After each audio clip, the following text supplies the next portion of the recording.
Welcome to the Crossfaded Show. This is Laval Brisker Chester, and our guest today is Master P.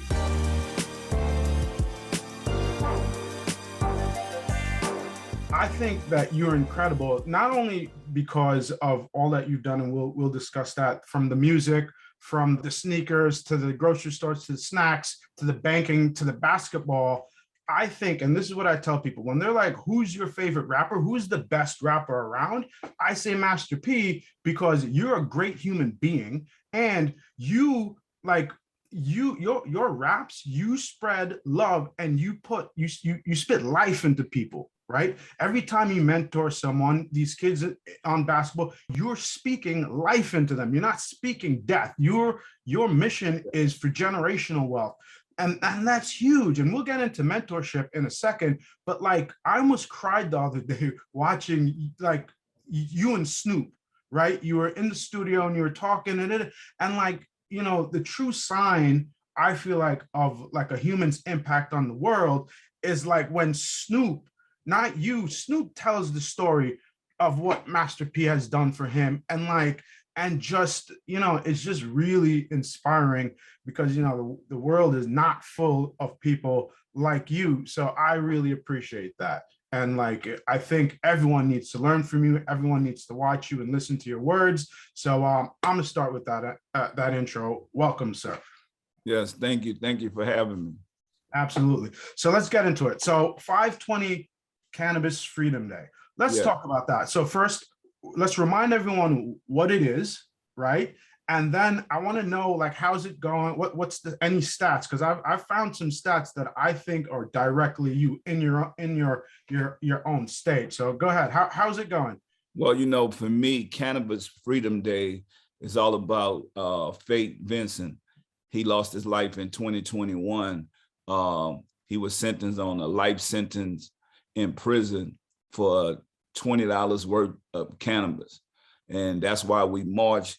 We had our Cannabis Freedom Day march last year in 2021, and we're constantly growing. This is a national holiday, and people are paying attention because even though California lit out 60K of inmates, 60K, think about that, 60K inmates. Yeah, we gotta clap for that because and California is a legit cannabis market now. When you talk about recreation and medical cannabis in California, it's legit. So people shouldn't be incarcerated, but it's still 34 states, and such as Louisiana, we still dealing with it, and that's why Cannabis Freedom Day is so important. And we're going to keep marching. We're going to keep fighting for the people that has small amounts of cannabis charges to be free. So I applaud everybody that's been on this mission and movement with us to help these people get back home to their families, especially because these are minor crimes that these guys shouldn't be incarcerated if all these other states has legalized cannabis. So 5/20, we in Norfolk, Virginia, and we having a celebration, a concert, and we're going to celebrate the life of Fate Vincent, a guy that still should be around. It's because of lack of education, being incarcerated. We're looking at mental illness. People are self-medicating to try to deal with this mental illness, especially once you get locked up on like a life sentence or 10 years or 20 years for $20 worth of cannabis. People are committing way more crimes than that. I mean, serious crimes that's getting 1, 2, 3 years. So we're definitely praying for these families. We're definitely praying to get these mothers and fathers back home to their kids. And it's a blessing that the world is coming together on 5/20, which I want to let you know, 5/20 is an amazing day because in 1983, Every Breath You Take by the group The Police was created. In 1972, the icon, musician, mogul, legendary rapper Busta Rhymes. It's his birthday, so we're Oh, word. so yes, we're celebrating so much My on Brooklyn 520. brethren. Yes, and 520 is Cannabis Freedom Day. So I just want to salute and thank everybody for joining this movement. That's amazing, man. And like I saw the thing as soon as 10K got released convictions in Louisiana. I was like, yo, that's P right there, bro. Yeah. That is like, the thing too is like people start stuff and then you see no hard concrete facts of a thing you call a movement making change. And like what's amazing about 520, the Cannabis Freedom is that you see the real life changes. And what starts to happen in the criminal justice reform system, they'll use that. They'll say, okay, California just did this. They'll use that as it creates a wave, if you like to call it that, right? And that's real impactful. And like, this brings us into mentorship, because I think what you're doing is like a scalable like mentorship from a distance, where you're changing people's lives and you're giving me like a flavor fix, a vehicle to also impact people's lives that I could help spread. And that's incredible. And like, like, do you ever like sit and think about that? Like life changing, not like if imagine I go out and I get locked up for a dime bag and I get 20 years or life. That's terrible. Or even if I get less, that charge on my resume now prevents me from getting a job or housing and all these things that are just crazy, man. But and that's what we fight for, because even once these people are released from prison, they've been away from society, and then now they have an X on their back. Like you say, it's hard to get a job. We teaching them how to be entrepreneurs, how to create their own business now. Also, we connecting with so many programs all over the USA to help people once they leave prison from these small cannabis charges, because these guys should never been taken off the streets. They should be with their families. Like a lot of these guys have no other criminal backgrounds, and it's just sad. And it's like it's happening to a lot of minorities. I'm not saying it's happening to everybody, but it's happening to a lot of minorities, and we just trying to bridge that gap and say, let's bring some equality and humility to help these people. And that's why we march for 520. That's why we get up and use our verse and represent these people till we bring them home. And it's a blessing, man. God is good that we're finding great people, guys that are coming home. Just like you say, we're making a difference. We have over 10K prisoners released. And I won't say prisoners, I'll say people that shouldn't be prisoners, because it's like $5, $10, $20, even if it's $100 worth of cannabis, they should have never been incarcerated. They spend so much in lawyer fees fighting for their freedom. And that's why we fight for this injustice. That's amazing. So let's talk about mentorship, right? So like the way I see it, and you're a mentor for the world, but like your impact on Snoop, like without you there would be no Snoop, and Snoop is like everyone loves Snoop. You know what I mean? So like and the basketball, like where did you learn sort of the importance of mentorship? And I have a story about like a false mentor, right? A guy who pretended to be a mentor. I worked for him at this agency, and in advertising, I'm the only Black guy for the most part, right? So I'm in this agency, and that's what put me on the 40 under 40 list. For 14 years, they were around and they couldn't figure out how to do the SEO stuff that I was showing you in the way that I do it.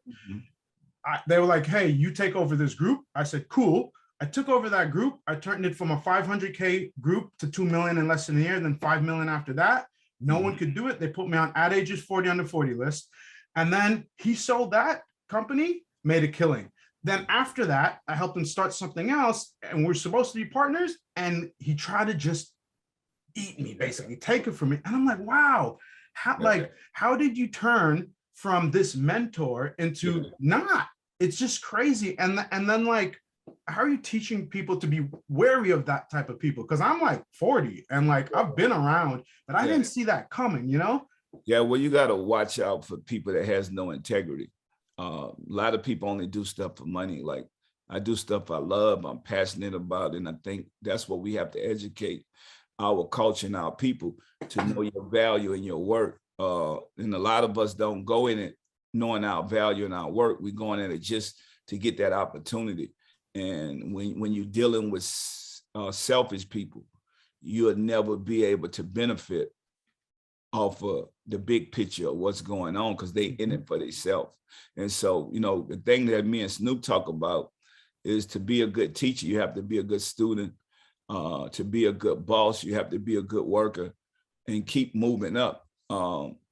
We have to be able to appreciate our failures, whatever we go through, learn from our mistakes, learn from people that don't appreciate us and move on, cut them off, keep going. We can't change the past, but we can change the future. Absolutely. And what I love about Snoop is that he's not only a boss now, but he learned the game. He soaked up the game. He got better. He learned from his mistakes.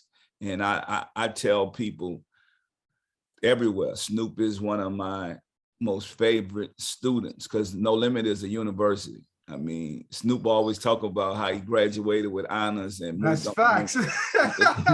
he is the boss now. He went from having all this, I would say, going through all these minor setbacks with debt row, and now being able to create enough wealth for him and his family to go back and buy the company. That road that put him through, that's a blessing. It's amazing.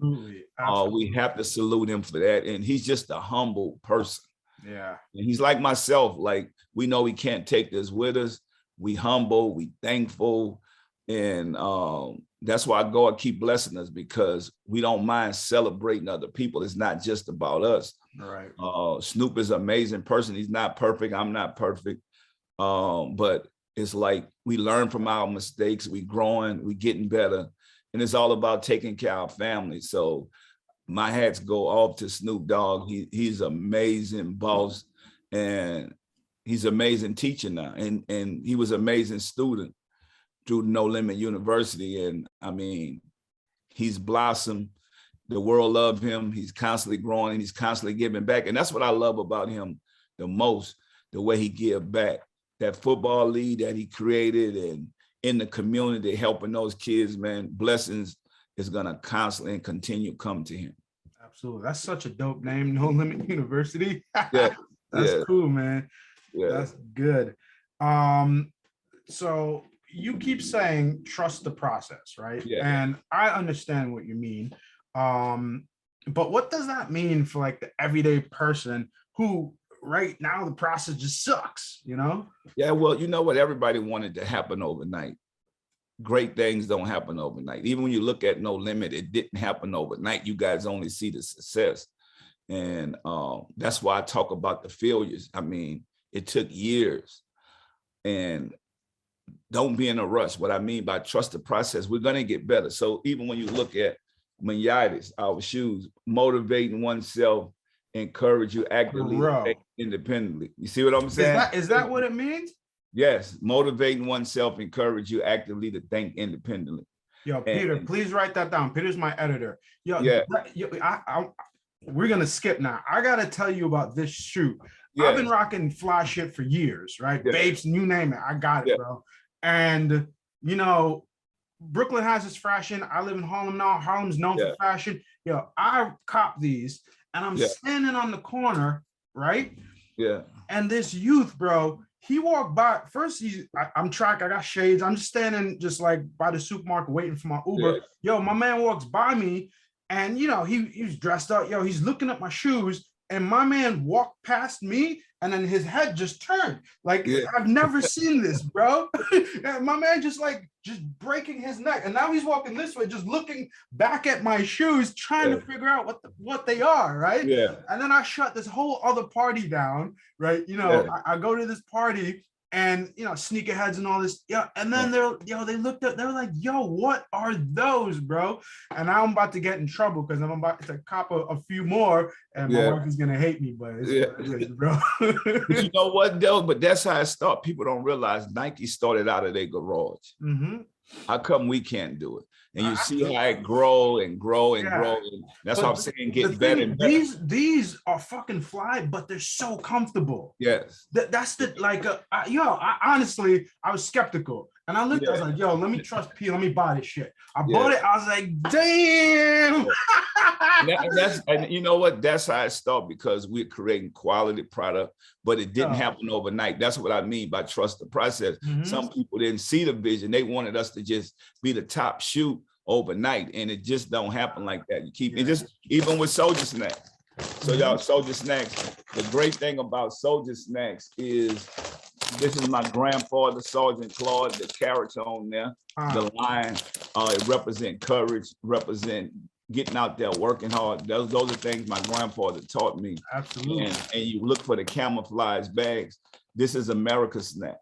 So when you look at it, this is America's snack. We creating brands to the whole world could have. So we focus on the kids in the military. I tell people to look for the camouflage bags. And every time you buy or purchase one of these products, it goes back to helping the fallen soldiers, their kids, and their families. So yeah, this the more we make, the more we give.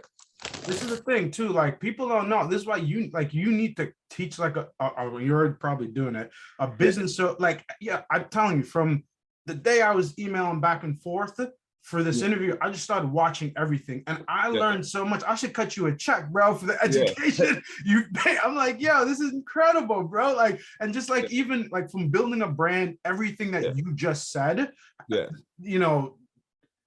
gives one to the military. Good product. Look for the count. Like, that's gangster, dude. But my thing is, I'm gonna tell you guys, my thing is, I want to educate my people and give them that game. Like, I don't want to hold that in and hide that. I tell people, the most treasures is in the graveyard, where people never got a chance to let they treasures and their ideas blossom, because people think it's all about money. Like, I'm a humble man. My most important job is to be a servant, and that's what it is. And to give people that education, knowledge, and information. I said, I don't pray for money, man. I pray for wisdom, because if you have the wisdom, the money gonna come. Everybody looking for money, poor people, that's all they talk about is money. Rich people, all they talk about is their things. Wealthy people talk about ideas. They create ideas. And so I tell people all the time, we one idea from being wealthy, and wealthy people has the vision, and they constantly creating ideas. They're not sitting around saying how much money they have or they don't have. Sometime in life go up and down. You could have a lot of money one day, next day you have nothing. But if you have ideas and education, I keep telling people I have $1 billion worth of knowledge, so I'll never fall off. So you got to constantly diversify your portfolio. They used to teach us, be an athlete, be an entertainer. I'm saying, no, product outweighs talent. At the end of the day, these companies are selling family names. So they're building generational wealth. When you look at Kellogg's, when you look at Wells Fargo, you look at Gucci, look at all these things, you think these are brands. These are family names that they're passing down from generation to generation, and we are not doing it. So we have to change that narrative. If we want to build economic empowerment, then we got to start creating that family business, passing this down from generation to generation, understanding what credit is. Because, in school, credit is your report card for life. And so we have to think like that, and we're not, because they're not programming or teaching us that. Absolutely. And I was an entrepreneur from young, bro. Doing all sorts of things. I started my own business, knew nothing about business. I got like 75K into debt. no Yeah. poor credit, and I clawed my way out of that shit. Now my credit score is perfect, bro. Yeah. And like, but that, like, no one taught me that. Yeah. Like, I wish I didn't have to suffer. You know Well, what I guess mean? what? They preparing their kids at a young age for that Right. and building their credit. Yeah. Why they're young. And my thing is, I keep telling people they can have the streets, we taking over the grocery stores. We're about to have product and the on every internet. aisle. And the internet, bro. Yeah, product on every aisle when you go into these grocery stores, which they never seen that with people that look like us to have product on these shelves. Because when you look at Aunt your mom and Uncle Ben, like that's pure mockery. Like we used to think, we used to buy those products thinking that those was African-American owned products, but it wasn't.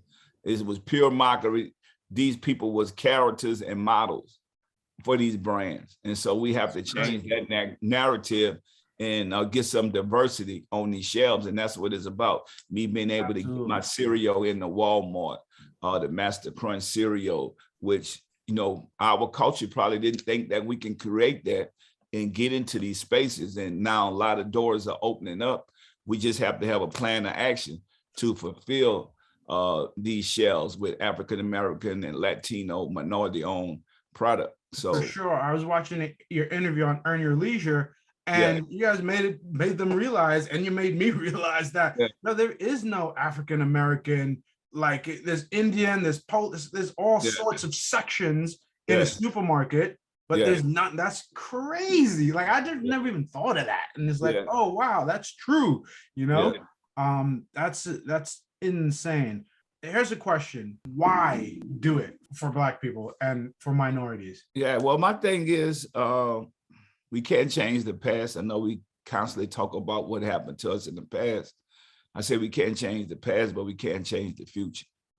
And so, and we only gonna be able to do that through education, ownership, information, knowledge, and wisdom. Just like you said, I mean, if we don't understand what the internet is, this is the 21st century. We're not gonna be able to move forward. Absolutely. And the technology is changing, information is changing, and I want to educate my people to be prepared to say, let's take advantage of some of these opportunities so we can grow together. We're stronger together. Absolutely. The thing that I showed you, search engine optimization, that is just like being an electrician or a plumber. You don't have to go to college to learn that. I'm self-taught. Like, and when I taught at NYU and Baruch, what these people are teaching and calling it that is old, because they don't have a consultancy in the trenches doing cutting edge shit right now. They don't have that. Right. And so, you know, when we teach people, it's like, oh, wow, I never heard that, you know, and that sort of stuff. But like, imagine you go into prison, you don't have to go to college. You could learn and then learn that trade and just kill it. Right. So I think that's important. But let's talk about hustle and hard work, because you keep saying that. And like, I love you're putting up your own posters.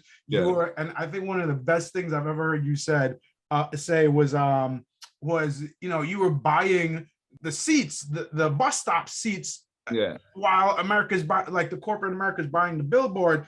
And I feel like a lot of people have name an excuse. They'll give that excuse to why they're not successful, why they haven't done this, and then they want to hate on someone who has done that. So like, just break down like why it's important, like the hustle and the hard work, just to get to success. Yeah, well, I think people have to stop complaining and worrying about being uncomfortable and doing something about it. Everybody has 24 hours. I feel like if you're sitting around doing nothing, what do you expect to get?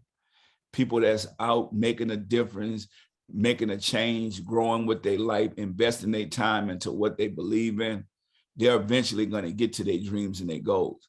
The people that's sitting around wasting time, you'll never get nowhere. So my thing is, always, you don't have to be the biggest. It don't have to be perfect. You know, get in the game. I tell people all the time, you can't hit a home run if you never swing at the ball. And so that's what life is about, like getting there, saying, like, just like you said, when these major companies can afford the big billboards, I couldn't afford that. I said, okay, let me still market my product, because it's all about marketing and distribution. That's the key to a successful business. So with me saying, okay, I can't afford the big billboards, but I can afford the bus benches. And so the bus benches at the time was only like $25, $50. So I said, let me get some of those and then go in different markets, because guess what? The kids are coming to the bus bench. Yep. They're stopping at the bus stops. They're there. And so now they're seeing my product. And so you got to imagine, when you're selling a product, the marketing part of it is brainwashing people. Once you see something and see something, if you look at it, I tell people all the time, and it's all about consistency. And so when I ask people, I say, what is McDonald's selling? Why are they so big? People say they're selling hamburgers, Big Macs. I say, no, they're selling consistency. Because that Big Mac tastes the same. You know, you could go anywhere around the world and get a Big Mac, and you know exactly what you're getting. So they're selling consistency. So the key to a successful business is sell consistency. And me getting those bus benches, putting them in places where I know people are going to see them. They constantly seeing my stuff. Then I'm building that consistency. I'm building that trust with the fans, with the consumers, to say, oh, I like that product. I've been seeing it everywhere. So now I want to buy it. And I think that's the difference that we don't understand. We just think, oh, I got a product, but it's like, how do you get that product to go into the stores and then out of the stores? Because you got to, just because you get your product on the shelves, you need to get it off of the shelves to be able to make money, or you're going to get returns. So that's where the marketing come in at. But you have to be consistent and you have to grow. So start small and build. And it's come back to trusting the process, but knowing that in business is all about marketing and distribution. I don't care anybody who have products. The reason why it's not successful, because they don't have marketing and distribution. So it's almost like you could have a garage full of product, but if you never get it out there, it's never been marketed, and you don't have distribution for it, then it's just something sitting in your garage. And we talked about, yes, that's exactly what it could be. The thing about Nike, what they did when they found Michael Jordan, because we didn't wear Nike back in the day, we wore Converse and Adidas. Once Nike found Michael Jordan, and Michael Jordan was a big enough influencer that he influenced the world to switch from all those other brands and say, it's cool to wear Nike. And so that's how we constantly keep growing. And now with the power of the internet, you know, we have just everyday people could say, I could go online, just like what you just said, man, I didn't know the Miatas was comfortable like that. I didn't know it had that type of drip on it. And other people start seeing that, and then they buy into the brand. So now in these days, you don't even need the big celebrities no more. You just need the consistency by the word of mouth, but people saying, wow, I love that brand. It make me feel good. It feel good on my feet. And now other people want that experience. That's amazing. And it's true. Like, shit, I'm 40 and I got people looking like, yo, you still cool. Yeah, that's awesome. The one thing too, I've been thinking about is, because people try to tell me, they're like, oh, you have this, so I got growth scales, I got flavor fix. What do you say to people who are like, oh, you know, P has all these different products. Why you have so many products? You know, why aren't you focused?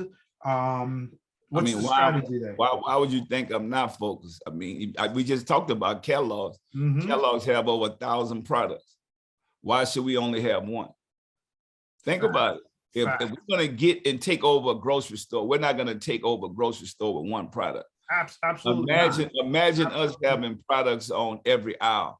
And that's what we got to change that narrative. Like, we're not doing a lot of different things. We're just taking over the product game, the same way we took over the music industry. I had 22 albums on the Billboard charts at one time. Wow. And nobody ever thought that could happen, because they only thought, well, you only could put out one album. No, I'm going to create so many brands and products to where now I could feed more families, give more people opportunities. And that's how we grow economic empowerment. Because if you look at it, these Fortune 500s, 500 companies, we only make of 1/10 of 1%. So that means that you don't see people that look like us running these companies nowhere. If it's if it's 500 companies, right? It might, so a tenth of 1% mean it might be one African American running those companies. I mean, a CEO. So you see a lot of us getting the entry level positions in those companies. But I'm saying, being a CEO running these companies, you don't see people look like us. So that's why it's time to build this on our own now. So now we could change those numbers. Absolutely. Change them numbers to now where now if we spending trillions of dollars as African Americans, but we have no ownership, we run no companies, no Fortune 500 companies. And so how do we change our culture living? How do we change the crime in our culture? Because we have no money, so everybody we're going to get it, right? See? Think about it. Now, if we created jobs and opportunities for these people in these communities, then there'll be lesser crime. There'll be lesser confusion. For sure. So if you look at it now, that's what I'm saying, changing the narrative. That's not going to start with us just having one brand. It's not going to happen. Absolutely. So, I'm with you. We have to diversify our portfolio and grow and be good at what you do. So if I could make consistency all the way through those, all the way, if I could make chips, right? How come I can't make cereal? It's all packaged food goods. How come I can't make oatmeal, pancake? You know why? They've been doing it for years. Once you get in that system and you have distribution, you whatever you want to put on them trucks, you could put on it. So it's like now I went from they only seen me having potato chips. Now they saying, well, man, he got coconut water, he got all these different other products on these trucks. And he's feeding his people. He's opening up opportunity. Now you got people like us running these companies look like us. And now our communities are changing. And I don't want this just to be with me. I want to show people if I could do it, you could do it. So imagine if I did it in my part of the country, and then you do it in your side, and then this other person do it over there in their side, and they look like us now. Because if you look at it right now, even in politics, it's starting to change. You're starting to see more people look like us because now we're educating ourselves and going after those jobs. And so that's the same thing we have to do in the food industry, because if we're going to build up our culture and our people and make change and growth, then there got to be more people that own or control these businesses that look like us. So I'm gonna recap this real quick for everyone listening. First of all, stop complaining and start. Just get it done. Go at it. Sometimes it sucks. Sometimes it doesn't, but that's part of the process. And keep going. Be consistent. And it's okay to have multiple things going at once. Like those people who are going to hate and going to, let them talk, because all they're going to do is talk as you act on what you're doing. So those are very important things. One thing is, are you going to launch a THC and CBD beverage? Because that is the hottest segment and is going to be the future of any type of consumption, and is going to take over alcohol consumption. When's that happening? We're working on that now. We're working on so many different products, and that's amazing.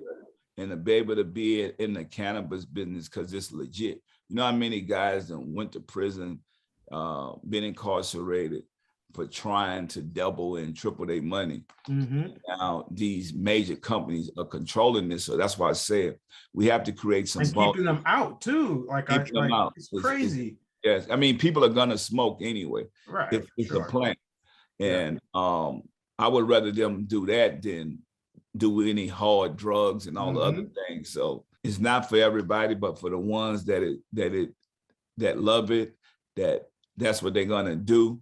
We should be able to control that business with people that look like us. It should be more cannabis stores owned by us. We have the ice cream shop, and have, it should be more growers and farmers that look like us. And we need to support us because they've been making a lot of money off us for years. And now it's time to take that control and put it in our community and give people opportunity and build from our business. So cannabis has opened up a lot of spaces now for us to create revenue. And I'm just telling everybody that's out there in that game, instead of just sitting around smoking. Take advantage of that and create your own business and be able to feed your family because they are doing it. And we have to change that narrative if we want to build economic empowerment and saying, if we're going to do this, then let's own some of this stuff and let's control some of these ideas and opportunities. Absolutely. And it's the same thing with alcohol. You have your rum, and yeah, it's same sort of concept. And I think we hit a unique space because no one's doing what we're doing. The pairing, you know, even if you Google crossfaded, we have redefined what that means, and we're in like top 3 on Google of that meaning, right? Having respect, smoking and drinking quality stuff. And if someone does actually do too much, take care of them, bro. Like don't be an a-hole. So there's the you know, we're gonna wrap up, and I want to ask you one other question. And you really do it like this. You said, and I think Solomon actually in the Bible, I think it was Solomon who prayed for wisdom and understanding, and could, you know, and wisest man, but also the wealth came, right? You know, I'm spiritual. I pray every night. What I really love about what you do, you keep your faith front and center, and you do it in a way that it's not only they're not like, oh my God, he's talking about God. They don't shy away from it. You actually inspire me, who I think it's like taboo to be like, oh yeah, you know, God bless me. And like, I sort of like, I'm in my growth, I'm still like timid about that, but like, yo, you just keep it gangster, bro. And you keep it real. You just like, yo, and you're not trying to preach and like, you're just like, yo, here are the facts. Do with them with what you will. And I love that. And I want to thank you for that, because you've inspired me to it's okay to do that. Man, let me tell you something. God has opened so many doors for me. Why not talk about it? Right. And I know without him, I wouldn't be here. I've been through a lot of tragedies, and you're going to fall down in life, but it's how you get back up and keep going, keep walking. Life is a marathon. Don't stop. Absolutely. I know that when you do right, God will keep blessing you.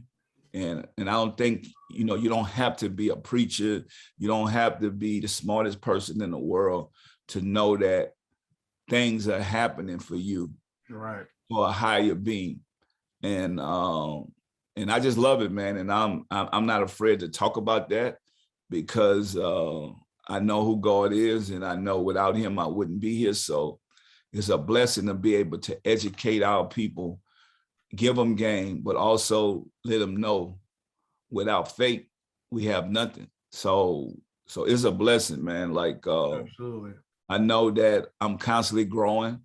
At one time in my life, I used to be scared to even go by the church house and be like, man, I done did so much, lightning might strike, you know, and I'm like, and so when I found out that, you know, you have to change, you have to get better.